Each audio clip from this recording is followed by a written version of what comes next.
We call it burnout. We diagnose ourselves with exhaustion. We believe we've given too much. But what if the very thing we call burnout isn't burnout at all? What if the emptiness you feel isn't because you've done too much, but because you've experienced too little? Have you ever noticed how rest doesn't actually restore you anymore? How vacations leave you just as empty as before? How weekends seem to vanish without offering relief? What if your soul isn't tired, but starving? Let's begin. You wake each morning with good intentions. A to-do list, plans for deep work, goals set with determination. But inevitably, your hand reaches for your phone. A quick check of messages turns into scrolling social media. A 5-minute break extends to 30. Your attention fragments like light through a shattered window. By evening, you've accomplished a fraction of what you intended. I'm burnt out, you tell yourself. I need a vacation. I need to rest. Vacations don't help. Neither do weekends, or meditation apps, or new productivity systems. The pattern repeats regardless of circumstance: brief focus, mounting discomfort, and the inevitable surrender to distraction. The voice in your head grows louder. Why can't I just get things done? What's wrong with me? The breaking point often comes during a crucial deadline. After procrastinating for days, you pull an all-nighter, your bloodstream a cocktail of caffeine and anxiety. As dawn breaks, you submit work you know is mediocre at best. Then you collapse, not with relief, but with a hollowness that feels beyond exhaustion. What if what we call burnout is actually something else entirely? What you're discovering isn't that you need more rest, it's that you've forgotten how to truly engage with life. Have you ever noticed someone who seems completely present? Someone without devices, without distractions, just sitting, observing the world with a presence that seems almost alien in today's age. The face of someone with a serenity you can't remember feeling in years. That's when it strikes you. What you're experiencing isn't burnout from overexertion. It's the exhaustion that comes from constantly dividing your attention. It isn't that your energy is depleted. It's that it has never been fully channeled in the first place.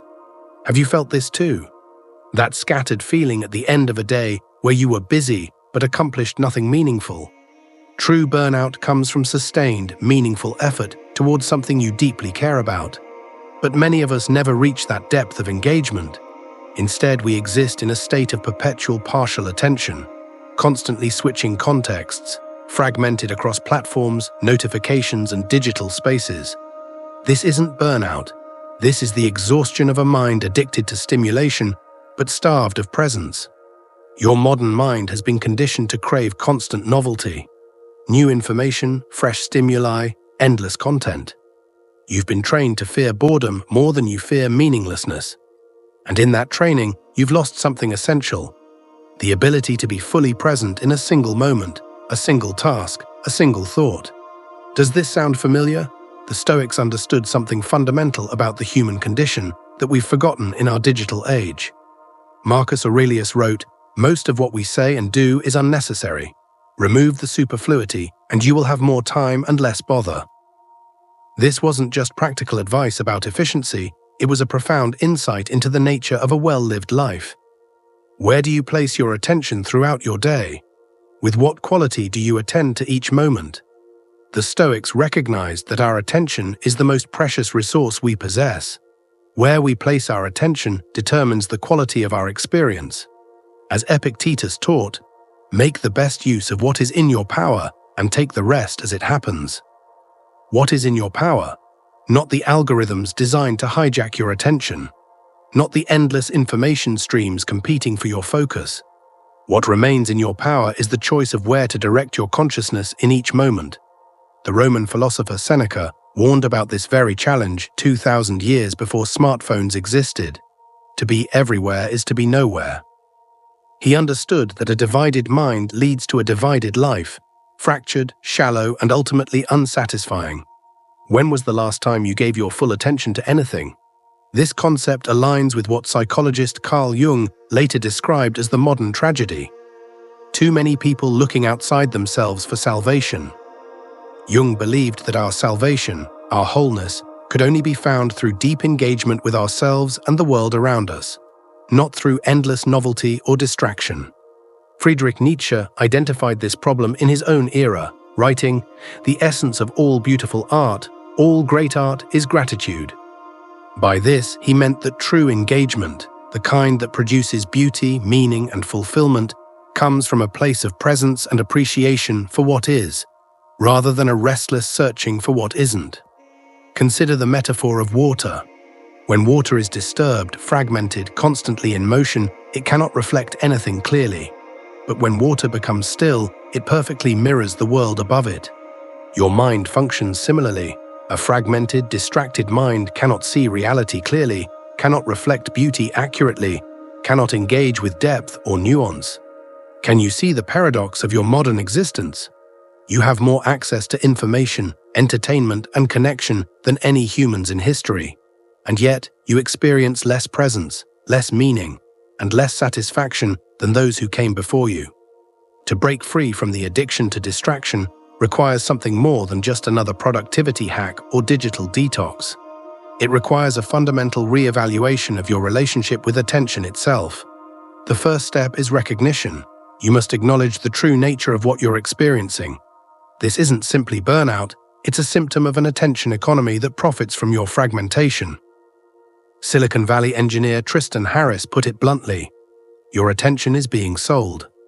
Every notification, every autoplay feature, every infinite scroll is designed with a single purpose: to keep you engaged with the platform, not with your life. If this content is making sense to you, click the subscribe button and subscribe to the channel. Thank you for your support. Do you realize how many forces are competing for your consciousness right now? Once you recognize this, you can begin to reclaim your attention with practices deeply rooted in Stoic philosophy. The Stoics began each day with intentional contemplation. Seneca advised reviewing the day ahead, anticipating challenges, and setting clear intentions. In your context, this means deciding, before reaching for any device, what deserves your attention today. Ask yourself, what is the most important use of my attention in this moment? What would make this day well lived? This isn't about creating another to-do list. It's about aligning your attention with your deeper values before the world attempts to hijack it with urgency and novelty. Imagine your attention as a precious commodity, because it is. Would you give your life savings to the first person who asked? Then why give your attention to whatever happens to flash across your screen? Marcus Aurelius wrote, "Do not disturb yourself by picturing your life as a whole. Instead, ask yourself, what is the nature of this task before me?" Single tasking is the antidote to the modern disease of perpetual partial attention. This means creating conditions where deep engagement becomes possible. Designate specific periods for deep work, where all potential interruptions are eliminated. Create physical spaces that signal to your brain, this is where focused attention happens. Remove the instruments of distraction from your environment during these periods. The mind resists this at first. Like any addiction, the withdrawal is uncomfortable. You will feel the urge to check, to scroll, to seek novelty. This discomfort, what the Stoics called voluntary discomfort, is precisely the path to freedom. When was the last time you sat with your own discomfort instead of reaching for distraction? Epictetus taught, books are the training weights of the mind. The same could be said for all media we consume. Just as you've become conscious about what you eat, you must become conscious about what you feed your mind.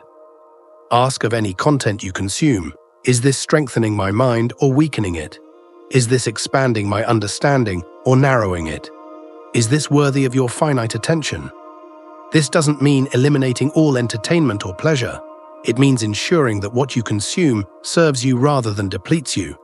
Consider instituting information fasts, periods where you deliberately abstain from news, social media, or other information streams.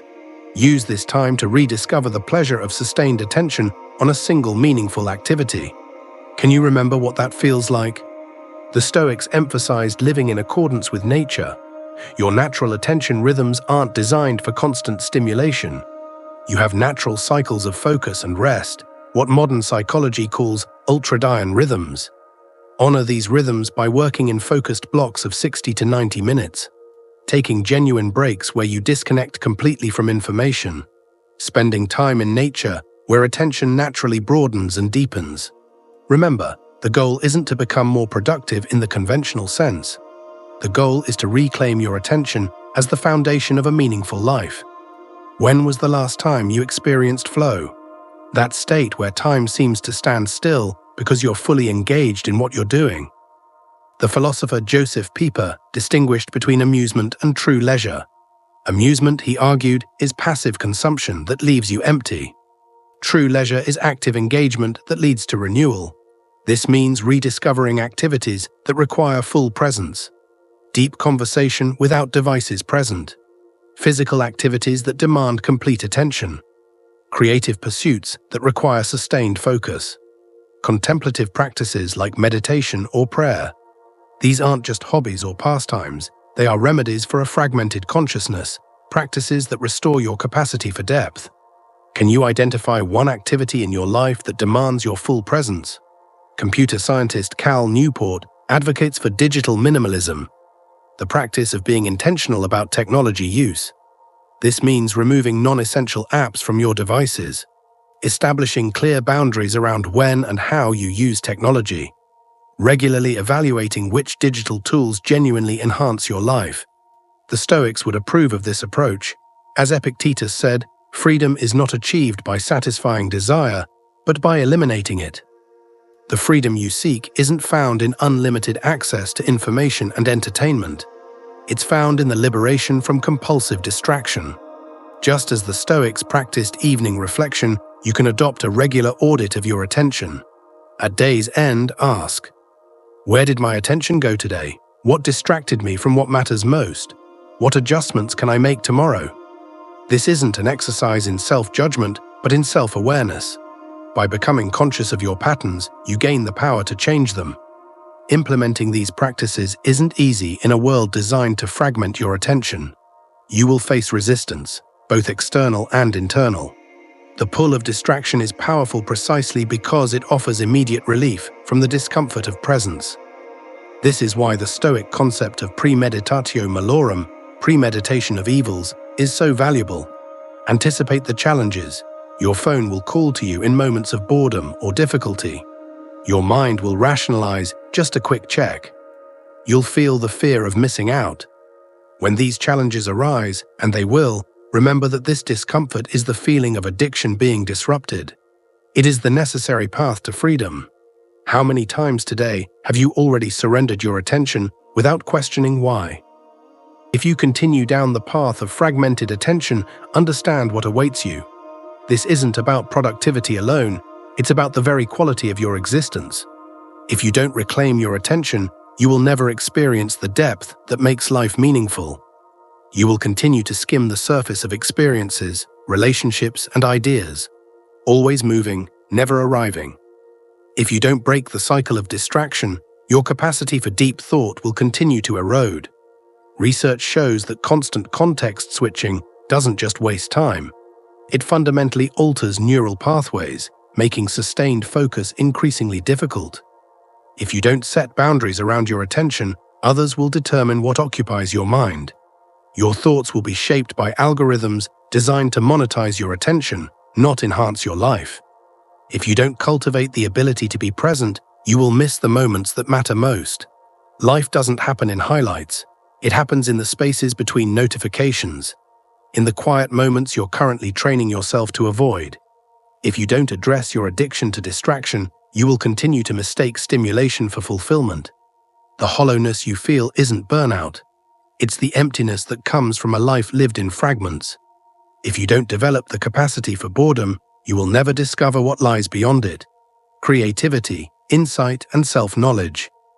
As philosopher Blaise Pascal observed, all of humanity's problems stem from man's inability to sit quietly in a room alone. If you don't master your attention, you will reach the end of your life having been busy but not present, connected but not engaged, informed but not wise. Is that the life you want? Return to Marcus Aurelius's wisdom. The happiness of your life depends upon the quality of your thoughts. Your thoughts can only be as deep, as meaningful, as powerful as your attention allows them to be. What you're seeking isn't rest from exhaustion, it's liberation from fragmentation. The peace you crave will not come from another vacation, another productivity system, or another distraction. It will come from the courageous act of being fully present with whatever is before you. This is the essence of Stoic wisdom, recognizing what is truly within your control. You cannot control the world's attempts to capture your attention, but you can control what you attend to and how you attend to it. This isn't about perfection. There will be days of distraction, moments of weakness. The Stoics never promised an untroubled life, only a framework for meeting life's challenges with dignity and purpose. What they understood, what you must remember, is that attention isn't just another resource. It is the very substance of conscious experience. How you direct your attention determines not just what you accomplish, but who you become. So ask yourself, what deserves your attention? What is worthy of your conscious experience? What would it mean to be fully present for your own life? The ancient Stoics didn't face the particular challenges of our digital age, but they understood the timeless challenge of maintaining sovereignty over one's own mind in a world full of distractions. As Marcus Aurelius reminded himself, the happiness of your life depends upon the quality of your thoughts, and the quality of your thoughts depends upon the quality of your attention. You're not burnt out, you're not broken, you're not beyond repair. You've simply forgotten what it means to be fully present. And that, unlike so much in this world, is something you have the power to change.